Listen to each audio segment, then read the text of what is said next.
What's up everyone? The nominations have been made and a potential backdoor plan of one of America's most hated players has been discussed. Trust me, you're not going to want to miss this one, folks. We've got so much to talk about, so welcome to your live feed update. Alright folks, now right before we get started, if you haven't already and you want quick, concise and fun live feed updates on your YouTube feed, I mean come on, why wouldn't you? Please hit that subscribe button and also hit the like button and the bell icon to get notified every single time a brand new upload goes live on the channel. Question of the day now, and I really implore and encourage everybody to join in because it's amazing when you get to see everybody else's perspectives on the game, because that's the beauty of Big Brother. Who do you think is currently playing the best game of Big Brother? You can give me a why, or you can just drop their name, but let me know folks, and I'm really excited to hear what everybody has to say. Who do you think is playing the best game of Big Brother right now? Alright folks, let's start by talking about everybody's favourite player, Nicole. Said no one ever. Okay, let's do this, right. Nicole is so unbelievably and incredibly entitled. And yes, that's how we're starting today's update.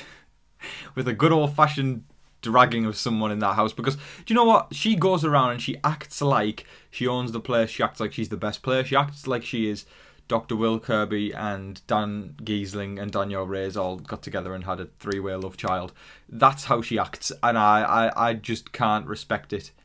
Listen, love, you've been in the house for 3 weeks and you have shown yourself to be below average in gameplay and also kind of a dick towards Taylor. So I don't really have respect for you, and your entitlement doesn't serve you well in the game. And as we all know, as Big Brother fans, entitlement never serves anybody in the game, and it lands them a good old slice of being a pre-juror or sitting on the jury, or even in the crazy scenario they were to make it to Final 2. They will probably get no votes. Big D, I'm looking at you.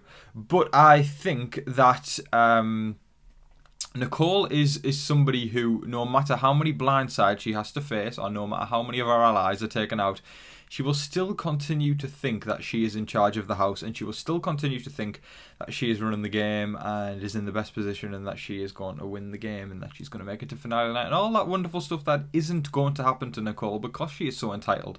She is somebody who can't adapt simply because she's always right. And when I say she's always right, I am talking about from her perspective. In life in general, when people think they're always right, they're always going to find themselves having problems because they can only see one way, and it's their own way. And that's exactly like what Nicole is doing right now. The sign of true adaptation in life and in Big Brother is being able to look at other perspectives and being able to change and move to other situations. As the chess pieces move on the board, you can't just kind of lie down and let them take you out. You've got to move. You've got to make moves, and you've got to figure out what's that piece going to do. What's that knight going to do? What's that rook going to do? What's the king going to do? What's the queen going to do? You know, whereas Nicole is like a pawn, and she is moving forwards and thinking she can take out the king, queen, rook, knight, bishop, or every single pawn, you know, and she'll still be right all the time.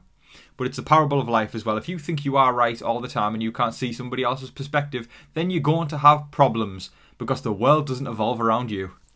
Alright gang, let's talk nominations, and the fact that Monty is the head of household means that the leftovers are still in charge, which in my opinion is absolutely wonderful news. It's amazing, that's again the key word that I keep saying, to see that the underdogs have control of the house. This never happens in Big Brother, so again I just need to reiterate how cool that is. But anyway, Monty pulled Alyssa and Indy aside. Of course they are a duo together, and he told them both separately, I think I'm going to have to nominate you guys, but you are not the target. Taylor is the target. That's what he said to Alyssa and Indy. But folks, let's blow things up and take out a bigger perspective that we can see as the viewers. Taylor is not the target. Monty has told them that Taylor is the target in order to make them get on board with the plan, and also not to blow up the leftovers. So then they're going to come down off the block after the veto ceremony, hopefully, and then Taylor and Nicole are put up. And then we have another beautiful blindside on Thursday night of Nicole getting evicted from the Big Brother house. How cool is this? How cool is this, guys? We are actually having 2 blindsides in a row. Now, of course, I would imagine that they're probably going to be a bit more sceptical of this one.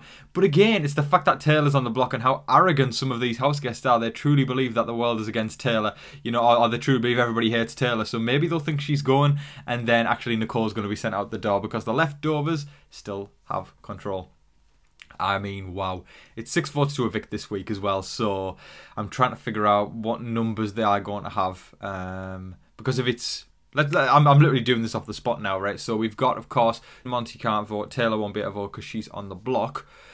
So then we've got, outside of, in the leftovers that will be voting. So Turner will vote Nicole out. And then Brittany will vote Nicole out. Michael will vote Nicole out. Kyle will vote Nicole out. So that's 4. And then Terence will vote Nicole out as well, because Terence is in with the guys now. Joseph will vote Nicole out. There's the votes. Things are looking good, is the point. Exciting times, folks. Show me how excited you are in the comment section. Now, in regards to chances of Daniel being the target, yes, it is definitely possible, but it seems to be leaning towards Nicole right now. And of course, if the veto by some miraculous situation isn't used, then it will be Alyssa that is the target, and Indy will most likely stay, and Alyssa is going to be totally blindsided that Kyle voted her out. And I just want to speak on that thing for a moment, because I've seen people going, you know, oh, Kyle, it's not too bad. It's just Alyssa being flirty. I don't know, and I'm going to stand up for that for a moment. It's wrong what, you know, Alyssa obviously making advances on Kyle when Kyle has said no is unacceptable. It's not right. You know, we saw her the other day when she kind of stroked her finger down from his stomach all the way down to his crotch area, and then Kyle backed away, and also when she licked his arm out of nowhere. I mean, if Kyle was doing that to Alyssa and Alyssa had said she wasn't interested, then imagine how much hell on there would be. So it's just as bad with Alyssa doing that to Kyle. It's not right at all. I do not endorse it. In fact, I do the opposite of endorse it. I think it's very, very bad conduct and bad behaviour. Yeah, they just it's not right. It's not right, folks. And I think Kyle has kind of expressed anyway that he is interested in someone in that house. But I don't think it's Alyssa. I think Kyle actually has feelings for Taylor. He, I think, is hinting towards it every so often. And I mean, come on, Taylor and Kyle, I think they'd be cool together. I like that. I mean, it was Joseph and Taylor for a while, and then it's nice people are actually seeing the true Taylor and actually, you know, embracing it and bringing her in, and it's wonderful because this is what it should have been like from day one. She's a wonderful girl, really, really classy. She's just awesome. And speaking of Taylor, anyway, we've got a little bit of controversial stuff that happened yesterday when Taylor expressed concern about how she is actually feeling living in the house with Nicole and Daniel. I've got the transcript down here, so I'll read it. So, when I see Nicole and Daniel walking around, I have a physical reaction to it. I do not feel comfortable living here with them patrolling the halls. I do want Nicole gone. I'm going to have to be strong again. After this, and then Monty says, "You are never a pawn." I mean, that makes me sad to hear that. That really does. I mean, nobody deserves to feel uncomfortable in the house living with people. I mean, that's just truly awful. I mean, we saw in the episode Daniel when he brought Taylor to tears over something she didn't even do, and then Nicole jumped on the bandwagon as well. And I can understand how she feels uncomfortable with living with them. I wouldn't want to live with some people who made me feel that way. She has been she showed so much strength. She's almost lived with them for a month now, and she has not once yet actually said anything bad back to them. She has basically just said, you know, she's always tried to be nice to them.